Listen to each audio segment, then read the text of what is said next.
Friends, welcome back to my channel. कैसे हैं आप सब? उम्मीद करती हूँ बहुत अच्छे से होंगे। तो आज मैं आपके साथ शेयर करूंगी एक बहुत ही खूबसूरत हैंगिंग बास्केट में लगाए जाने वाला प्लांट, जो कि है वॉन्डरिंग जू का प्लांट। एवरग्रीन प्लांट होता है और हैंगिंग बास्केट में बहुत ही खूबसूरत लगता है। तो आज हम बात करेंगे कि इस प्लांट को टाइम टू टाइम हमें कटिंग से लगाते रहना पड़ता है और उसका क्या रीज़न है। जबकि ये पेरिनियल प्लांट है, सालों साल हमारे गार्डन में रहता है और खूबसूरती बिखेरते रहता है। तो जैसे कि आप सभी को पता है कि इंडियन क्लाइमेट कभी भी एक जैसा नहीं होता है, इसीलिए प्लांट की ग्रोथ भी कभी एक जैसी नहीं होती है। जैसे मौसम में कभी ठंडा, कभी गर्म, कभी बारिश, तो इस तरह से मौसम बदलते मौसम के साथ प्लांट की ग्रोथ भी अलग अलग ढंग से होती है। जैसे कि हम सभी को पता है, बारिश के मौसम में या स्प्रिंग सीजन में प्लांट की ग्रोथ बहुत अच्छे से होती है, चाहे वो एनुअल प्लांट हो या फिर पेरिनियल प्लांट हो। लेकिन फ्रेंड्स, इस प्लांट को एज यूजुअल इतनी खूबसूरत तरीके से हम सालों साल नहीं रख सकते हैं। ये हमारे गार्डन में सालों साल इस तरह से नहीं रहता है। टाइम टू टाइम जैसे मौसम बदलता है वैसे ये प्लांट अपनी ग्रोथ भी बदलने लगता है। कभी बहुत अच्छा इसका लुक आता है तो कभी थोड़ा डल सा भी हो जाता है। तो आज हम बात करेंगे इस प्लांट की कटिंग को लेके कि इस प्लांट की कटिंग को हम किस तरह से ग्रो कर सकते हैं और कब कब हमें इस प्लांट की कटिंग ग्रो करते रहना चाहिए और उसकी क्या वजह है। तो ये प्लांट जो है वॉन्डरिंग जू का प्लांट बहुत ही अच्छा प्लांट होता है, खूबसूरत लुक आता है और कटिंग से बहुत ही आसानी से ग्रो हो जाता है। फ्रेंड्स, बिल्कुल भी कोई प्रोसेस नहीं अपनाना पड़ता है, ना ही कोई रूटिंग हार्मोन की ज़रूरत होती है। बस इतनी सी भी कटिंग अगर हम ले और नीचे की लीव्स हटा के इसे मिट्टी में दबा दें, बस इसमें कुछ ही दिन में रूट्स आने लग जाते हैं। और सॉफ्ट सॉइल मीडिया में अगर हम इसकी कटिंग लगाएं तो उसकी रूटिंग बहुत ही जल्दी हो जाती है। तो बहुत आसान है इस प्लांट की कटिंग को ग्रो करना। हैंगिंग बास्केट में लगाने पे इसके जो ये लंबे लंबे स्टेम हैं जो नीचे की तरफ लटकते हैं तो काफ़ी खूबसूरत लगता है। एक तो इसके कलर इतने खूबसूरत होते हैं फ्रेंड्स, जिसके कारण भी ये प्लांट काफ़ी अट्रैक्टिव होता है। जैसे कि पीछे में कुछ इस तरह से कलर होता है और सामने की तरफ इस तरह से 2-3 कलर के लाइनिंग होते हैं, काफ़ी सुंदर लगता है। तो मैंने भी इसे हैंगिंग बास्केट में भी लगा रखा है, छोटे पॉट में भी लगा रखा है और कई जगह पे मैंने इसे लगा रखा है। ग्राउंड कवर करना हो तो भी आप इस प्लांट को लगा सकते हैं, बहुत ही इजीली कटिंग से लग जाता है। अगर आपके पास एक भी प्लांट है तो आप उससे कई प्लांट तैयार कर सकते हैं, या फिर आपके किसी फ्रेंड के पास हो तो आप उनसे भी कटिंग लाके लगा सकते हैं। बहुत ही आसानी से आपके गार्डन में फिर ये हमेशा के लिए रह जाता है। लेकिन फ्रेंड्स, इस प्लांट को जैसे कि आप देखिए, ये मेरा बास्केट, ये मैंने इसी सीज़न लगाया है, इसी सीज़न मैंने इस बास्केट को तैयार किया है। जैसे कि फरवरी मंथ जो स्प्रिंग सीज़न आता है तभी मैंने इस बास्केट को तैयार किया था और काफ़ी खूबसूरती से ये बास्केट मेरा भर गया है और काफ़ी सुंदर लग रहा है। जबकि एवरग्रीन प्लांट है, अगर मैं इसे इसी तरह से रखूँ तो सालों साल मेरा ये प्लांट ऐसे नहीं रह सकता।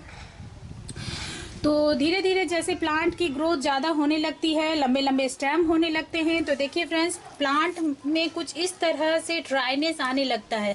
जैसे नीचे तो काफ़ी अच्छे से ग्रोथ चल रही है, लेकिन आप देख रहे हैं ये ऊपर का स्टेम ये पूरी तरह से सूख चुका है। तो ये जो प्लांटर मैं आपको दिखा रही हूँ, ये मेरा पुराना प्लांटर है, यानी लास्ट ईयर का मेरा ये तैयार किया हुआ प्लांट, जो पिछले साल का प्लांटर है। और ये सारे प्लांट्स जो मैंने कटिंग प्लांटर तैयार किए हैं, ये सारे मैंने इसी में से निकाल के तैयार किए हैं। तो जैसे कि फ्रेंड्स देख रहे हैं आप, ये जो स्टेम है, ये स्टेम नीचे की तरफ अच्छे से ग्रोथ कर रही है। नीचे आप देखेंगे तो लगेगा नहीं कि इसके स्टेम में कोई गड़बड़ है या कोई खराबी है या प्लांट खराब हो रहा है, लेकिन ऊपर में इसी में स्टेम पूरी तरह से सूख चुका है और धीरे धीरे ये जो स्टेम है फ्रेंड्स सारा सूख जाता है और ये ख़त्म हो जाता है। तो इस तरह से अगर हम ये प्लांट छोड़ देते हैं तो हमारा धीरे धीरे ये प्लांट खराब हो जाएगा, ख़त्म हो जाएगा और हमारे गार्डन से भी चला जाएगा। जाएगा। तो इसे हमेशा हमेशा के लिए अपने गार्डन में रखने के लिए, ये जो इस तरह से सूखने लगता है तो हमें क्या करना चाहिए, ये यहाँ से हम तोड़ लें और तोड़ के इसे निकाल लें, और निकालने के बाद इसे हम किसी और जगह, किसी और सॉइल मीडिया में लगा लें, जिससे कि इसमें अच्छी ग्रोथ हो जाए और हमारा नया प्लांट तैयार हो जाए। क्योंकि इसे अगर हम छोड़ देते हैं तो ये प्लांट तो श्योर है कि धीरे धीरे ड्राई होके ख़त्म हो जाएगा और हमारा प्लांट ख़त्म हो जाता है। और एक बात और कि ये प्लांट जैसे जैसे पुराना होने लगता है तो इसमें वो शाइन, वो कलर, वो अट्रैक्शन जो लिप्स में होते हैं वो नहीं होते हैं। लिप्स की साइज़ भी धीरे धीरे छोटी हो जाती है और जो खूबसूरती प्रॉपर आनी चाहिए वो नहीं आती है। इसीलिए टाइम टू टाइम हमें इसकी कटिंग लगाते रहनी चाहिए, जिससे कि इसका जो सही कलर, सही अट्रैक्शन और सही जो लुक होता है वो आते रहे।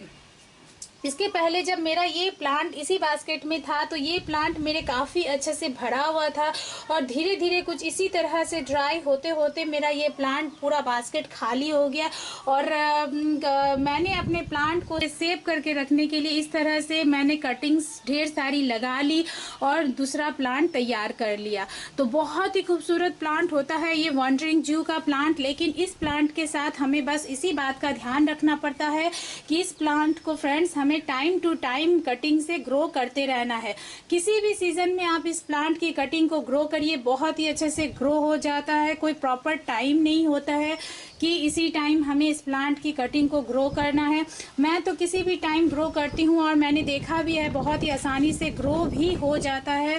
तो और इंडोर रखने वाला प्लांट है फ्रेंड्स, ऐसी जगह रखिए जहाँ ब्राइट लाइट आती हो, डायरेक्ट धूप की कोई ज़रूरत नहीं होती है इस प्लांट की, बहुत ही अच्छे से ग्रो करता है। तो मेरे ये स्ट्रेस एरिया में रखा हुआ है और काफ़ी अच्छी ब्राइट लाइट यहाँ पे दिन भर की आती है, धूप बिल्कुल भी नहीं आती है, इसीलिए भी मेरा ये प्लांट बहुत ही अच्छे से ग्रो करता है। वैसे हल्की फुल्की धूप में भी ये प्लांट बहुत ही अच्छे से ग्रो कर जाता है, लेकिन डायरेक्ट धूप में इस प्लांट को मत रखिए, उससे इस प्लांट के जो पत्तों का जो कलर है वो फेड हो जाता है, वो खूबसूरती है वो नहीं आती है।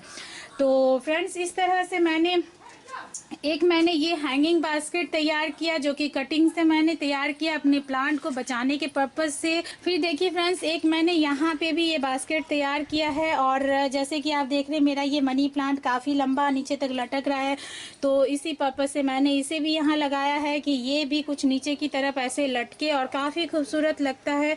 मॉर्निंग के टाइम में थोड़ी देर यहाँ पे धूप आती है तो बहुत ही अच्छे से ग्रो कर रहा है।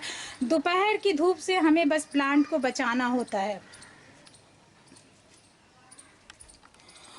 और फ्रेंड्स देखिए, ये है मेरे नया कटिंग जिसे मैंने अभी हाल फिलहाल ही लगाया है और बहुत ही अच्छे से ग्रो हो रहा है। इसीलिए मैंने आपसे कहा कि इस प्लांट की कटिंग को लगाने के लिए कोई प्रॉपर टाइमिंग नहीं होती है, कभी भी आप लगाइए बहुत अच्छे से ग्रो कर जाता है। तो फ्रेंड्स उम्मीद करती हूँ आज का जो मेरा ये वॉन्डरिंग जू के बारे में जो जानकारी मैंने आपके साथ शेयर की वो आपको पसंद आई होगी, और पसंद आए तो प्लीज़ प्लीज़ इसे लाइक करिए, शेयर करिए, और अगर आप मेरे चैनल को अभी तक सब्सक्राइब नहीं किए हैं फ्रेंड्स तो प्लीज़ इसे सब्सक्राइब भी कर लीजिए। तो फ्रेंड्स मिलते हैं अब अगले किसी वीडियो में नई जानकारी के साथ। Okay then, bye.